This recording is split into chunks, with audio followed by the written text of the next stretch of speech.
కేసీఆర్ కు చాలా ఇష్టం. హుస్నాబాద్ అంటే మన గులాబీ పార్టీకి ఎంతో సెంటిమెంట్ ఉన్న నియోజకవర్గం. ఎప్పుడైనా ఎలక్షన్ ప్రచారం కేసీఆర్ హుస్నాబాద్ నుంచే ప్రారంభిస్తాడు. కేసీఆర్ కు హుస్నాబాద్ అంటే నమ్మకం ఉంటుంది. వికాసం కావాలంటే వినోదన్న గెలవాలి, విద్వేషం కావాలంటే కాంగ్రెస్ బీజేపీలు గెలవాలి. బీజేపీ ఏం ఆలోచించింది బడా బడా కార్పొరేట్ కంపెనీల కోసం ఆలోచించింది. బీజేపీ 10 ఏళ్ల హయాంలో 14 లక్షల కోట్ల రూపాయలు మాఫీ చేసింది. ఎవలకు? బడా బడా కంపెనీలకు మాఫీ చేసింది. మరి రైతులకు ₹1 మాఫీ చేసిందా? బీజేపీ పార్టీ అనేది కార్పొరేట్లకు కొమ్ము కాసే పార్టీ, కర్షకులకు వ్యతిరేక పార్టీ. ఇలా బీజేపీ అయిన బండి సంజయ్ గారు బొమ్మలు వచ్చి ఓట్లేయమంటుండు. బొమ్మలకు కాదు ఓట్లేసేది, పనిచేసేటోళ్ళకు ఓటేయాలి. నీ కడుపు నింపిన వాళ్ళకు ఓటేయాలి, పేదల కోసం పనిచేసిన వాళ్ళకు ఓటేయాలి. బండి సంజయ్ ఓటేస్తే అంత ఉత్తదే అయిపోతుంది.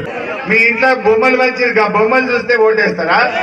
ఆ బొమ్మలు మీ కడుపు నింపుతాయా? ఆ బొమ్మలు మీ పిల్లల బతుకుదెరువు మారుస్తాయా?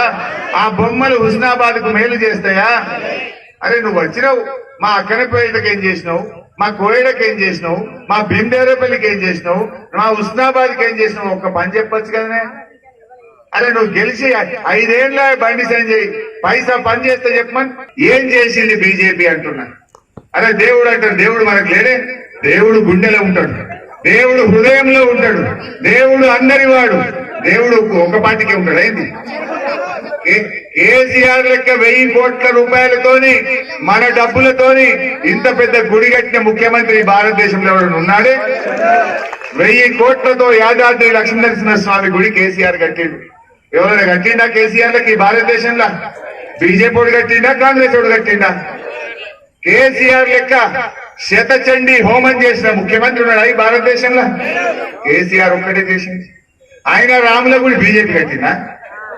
అది ట్రస్ట్ కట్టింది, మనందరి పైసలతో కట్టింది. నేను కూడా 2 లక్షల రూపాయలు ఇచ్చిన, మా సతీష్ అన్న కూడా 2 లక్షలు ఇచ్చింది.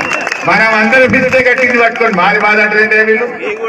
దేవుడి మీద మనకు లేదా ఏం ప్రేమ? మీరు కూడా ఇచ్చారు మరి. అవన్నీ ప్రజల సొమ్ము, ట్రస్ట్ సొమ్ము. వాళ్ళు మేం కట్టామంటారు. నిన్న రాహుల్ గాంధీ మీటింగ్ తుస్సుమన్నది కాదే, జనం మేము రాము అంటున్నారు. నేను హైదరాబాద్ లో రాహుల్ గాంధీ మీటింగ్ పెడితే 30,000 కుర్చీలు వేసారు. 30,000 కుర్చీలు వేసి కూలర్లు పెట్టి ఫ్యాన్లు పెట్టి 3,000 మంది రాదు. ఎలక్షన్లల్లా మీ దగ్గరికి వచ్చి మీ పొన్నం ప్రభాకర్ మీ చేతులలో పట్టుకున్నాడు. రాగానే 2,500 ఇస్తాడు అక్క జిల్లాలకు. ఏమైనా ప్రభాకర్ అన్న 2,500 అంటే చేతుల్లో పడుతుంది. అరే మొన్ననే వచ్చినాక అదే అని సన్నాయి నొక్కులు నొక్కుతుంది. నెలలు నిండి 6 నెలల పడ్డది. 5 నెలల పైసలు రావద్దా చెల్లెలకు? 5 నెలలు ఇంటూ 2,500 అంటే 12,500 రూపాయలు. కాంగ్రెస్ ఎవడెవడన్నా ఓటు అడిగితే బిడ్డ 12,500 పెట్టిన తర్వాతనే ఓటు అడుగుమని చెప్పాలి. ఎవరు లీడ్స్ పెట్టిందే కాంగ్రెస్. అక్క చెల్లెలకు మోసం, అవ్వాతాతలకు మోసం, రైతులకు మోసం, విద్యార్థులకు మోసం, నిరుద్యోగులకు మోసం, ఉద్యోగులకు మోసం చేసింది. ఏమన్నది ప్రియాంక గాంధీ హుస్నాబాద్కి వచ్చి, మేం గెలిస్తే హుస్నాబాద్ లో మెడికల్ కాలేజ్ పెడతా. వచ్చిందా మెడికల్ కాలేజ్? అన్ని అబద్ధాలే. ఈ రాహుల్ గాంధీ వచ్చిండు మొన్న వచ్చి అంటాడు, 2,500 వేసినాం అక్క చెల్లెలు. యోచన పడేయా? ఏయని పైసలు వేసినా అంటాడు ఈ పుణ్యాత్ముడు. రేవంత్ రెడ్డి అబద్ధాలంటే ఆయన మించిపోయి రాహుల్ గాంధీ అబద్ధాలు ఆడుతుంది. ఆయన రాహుల్ గాంధీ కాదు, రాంగ్ గాంధీ అయిపోయింది, అబద్ధాల గాంధీ అయిపోయింది. మా ముస్లిం మైనార్టీలు కూడా ఆలోచించండి. ఇక్కడ కాంగ్రెస్ 3rd ప్లేస్ లో ఉన్నది. కరీంనగర్ లో కాంగ్రెస్ 3rd ప్లేస్. అది గెలిచే సవాలే లేదు.